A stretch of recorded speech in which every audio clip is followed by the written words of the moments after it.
morning. It is February 28th, and we're taking a look at guncalendars.com, where we attempt to archive our daily firearms history. This year, we've been going through and looking at each week once a week. Last year, we went through day by day. Give us some feedback. Let us know what you like, the weekly long version or the short, quick daily versions.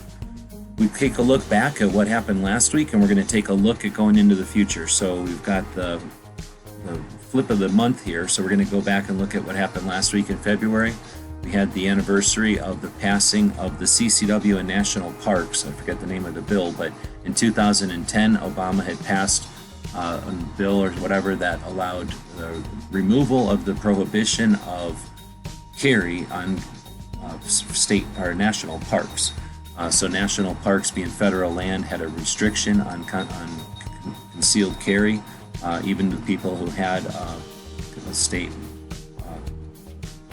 permit to carry. And in 2010, they made some changes, and in those changes, it made it possible to remove that prohibition. New Hampshire passed constitutional carry back in 2017, back on February 22nd. We had the passing of Ludgrum Vergerum, the guy who invented the Setme. It was 223 Day on February 23rd. That's the same day that the Marines raised our flag on Iwo Jima in 1945. James Lee Paris, some guy from Europe, invented a piece of a bolt-action gun. And then we had the Barrett being adapted as the rifle for the state of Tennessee. Not enough states have state rifles, so let's try to remember those and acknowledge them, but then also encourage the proposal and adoption in every state of a state firearm. We have Frank Flamingo, who created the New Jersey Second Amendment Society, NJ2AS. He was born in 1949 on February 25th. If you see Frank, say happy birthday to him. Then we had the invention of Colt's first revolving pistol, and that would have been in 1836. So a couple of years before Smith & Wesson come up with the bored through cylinder. Well, they borrowed the board, paid for the bored through cylinder, and then came up with the self-contained cartridge. We also have the anniversary of the passing of Gatling, the guy who invented the machine gun. Died at 85 years old back in 1903. In 1846, in February 26th, Buffalo Bill was born in Iowa. He created the Buffalo Bill show and took the Wild West experience all around the world. We had Browning demonstrate his bar to the U.S. Army, the Browning automatic rifle, a magazine-fed light machine gun. Well, I don't know how to call it a machine gun. It's a 30-06 machine gun, and I think made most famous by Bonnie and Clyde, I think, or maybe World War I. We also have today's anniversaries. The anniversary of Harry Derringer passing, the guy whose name stays with the single-shot handheld pocket pistols, the Derringers. They just added an R and stole his name. We have William Fairbairn, a hand-to-hand knife and close quarters fighter and instructor who lived at the turn of the century. He was born in the 1880s, lived during the turn of the century, and then moved to Shanghai, and got a lot of experience with hand-to-hand and deadly fighting skills. Took that to World War II and trained the spies and agents and special operatives in quick, violent fighting techniques that are still used today, from what I understand. Actually, they're still used today.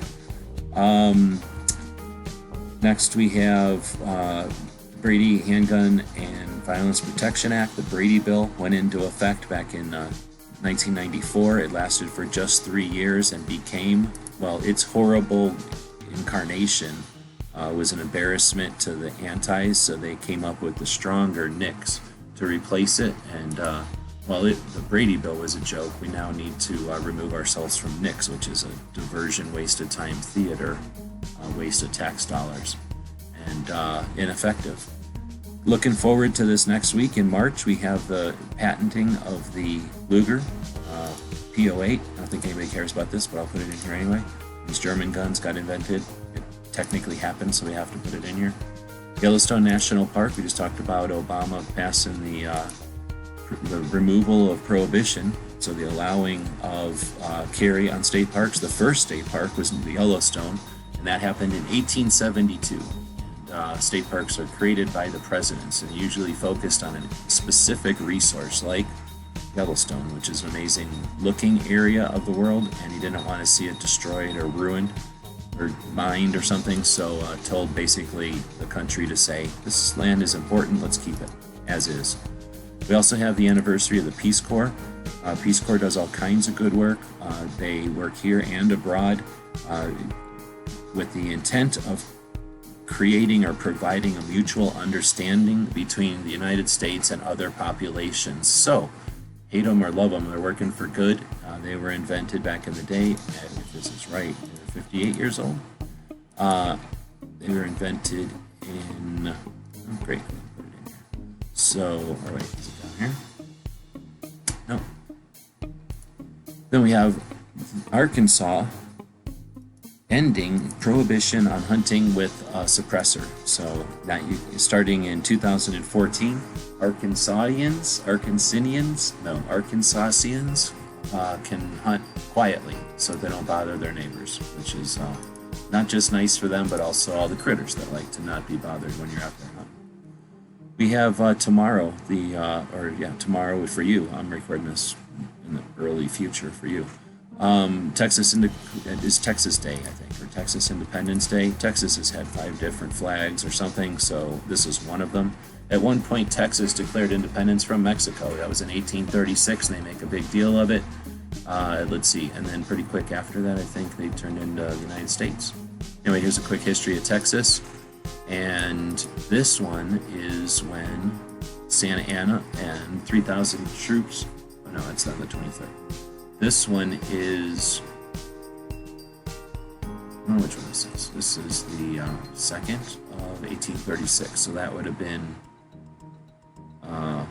right after Santa Anna became the dictator of Mexico. He came up here and started messing with people, and that must be when Texas said, nah, we're going to be independent.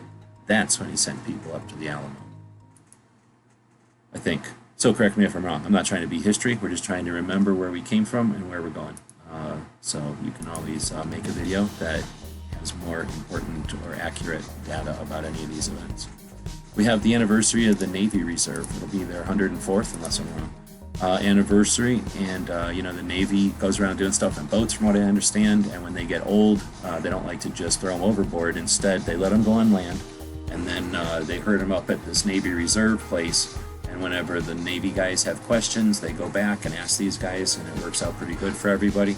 The reserve is established in 1915, so the rest of the reserves came around in 1903. It took the Navy, I guess, some other number of years, 12 more years. They can explain themselves. I don't know anybody anymore that's in the Navy. Let's see, then we got the National Anthem. I guess that's a song that people sing occasionally. Created in 1931. Or the Star Spangled Banner becomes the national anthem in 1931. Written in 1814. I think people just went around singing it or something, but then Wilson decided, hey, why don't we make that the song that we sing at all national events? Or now it's, not so much. But remember, that wasn't some sole thing that Washington proclaimed as he died of Second Amendment activism. It's actually something that started in 1936. When did 1936 happen? Between 1920 and 1940, when the Nazis were over there being weird. So, getting motivated and ready for war, and we started a national anthem. Let's remember our sources and where our history comes from. We have the Seabees, who are a whole different breed. They start in March of 1942, March 5th to be exact. Seabees get it done. I don't know. I guess can do is their motto and their attitude. If you want to see something cool, go watch Baba Black Sheep, or Black Sheep Squadron, I guess. TV show from back in the day about it's about Corsairs and the people that hang out and maintain the Corsairs. Anyway, that's also got a lot of Seabees in it. Very cool. I don't know what they do now. They probably do stuff now also. If you're a Seabee, chime in, let us know.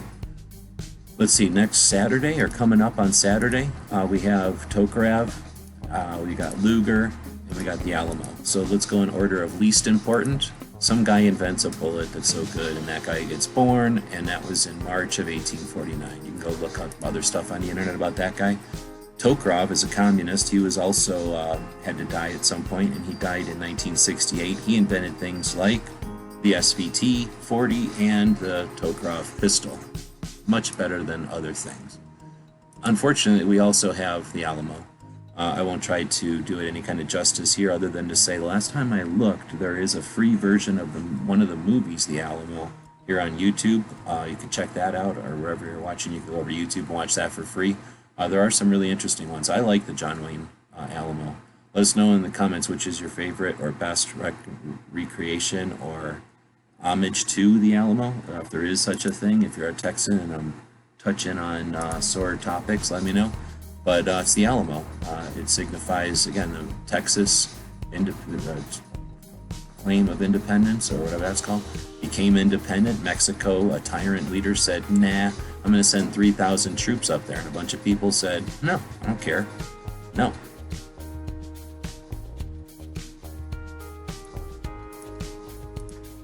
All right, what else do we got? That is about it, at least on our calendar.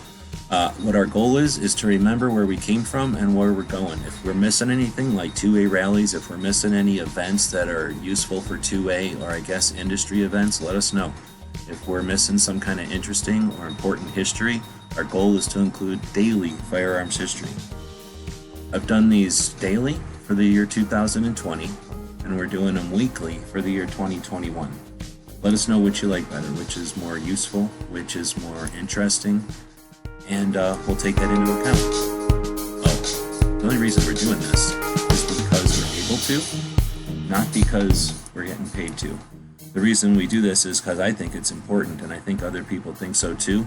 Those people subscribe to what we do over on Patreon, and if you'd like to check us out over there, we encourage you to do so. We don't have a bunch of ads on here for garbage and crap, right? It's all about the 2A.